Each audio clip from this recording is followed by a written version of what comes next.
So ಈ ಟ್ರೈನನ್ನು ಇಲ್ಲಿ ತರಬೇಕು ಮೆಟ್ರೋ ಅಂತ ಫಸ್ಟ್ ಕನಸು ಕಂಡಿದ್ದೆ ಅವರು. ಅದಕ್ಕೋಸ್ಕರ ದುಡ್ಡು ಖರ್ಚು ಮಾಡಿದ್ದು ಅವರು. ಬೇಸರದ ಸಂಗತಿ ಅಂದರೆ 30 ವರ್ಷದ ಮೇಲೆ 35 ವರ್ಷದ ಮೇಲೆ ಟ್ರೈನ್ ಏನೋ ಬಂತು ಮೆಟ್ರೋ. ಒಂದು ಸ್ಟೇಷನ್ಗೆ ಶಂಕರ್ನಾಗ್ ಹೆಸರಿಡಬಹುದಿತ್ತು, ಆಗಿಲ್ಲ. ಅದು ಯಾಕೆ ಮನಸ್ಸು ಮಾಡಲ್ವೋ, ಯಾರಿಗೆ ಗೌರವ ಕೊಡಬೇಕೋ ಗೊತ್ತಿಲ್ಲ.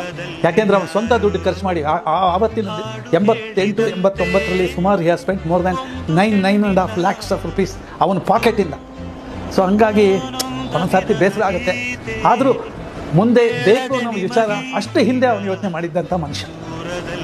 ಅವನಿಂದನೇ ಕ್ಲಬ್ಬು, ಈ ಮೆಟ್ರೋ ಮತ್ತು ರೋಪ್ವೇ, ಅಮ್ಯೂಸ್ಮೆಂಟ್ ಪಾರ್ಕ್ ಇದೆಲ್ಲವನ್ನು ಮಾಡಬೇಕು ಅಂತ ದೊಡ್ಡ ದೊಡ್ಡ ಕನಸಿಟ್ಕೊಂಡಂಥ ಮನುಷ್ಯ.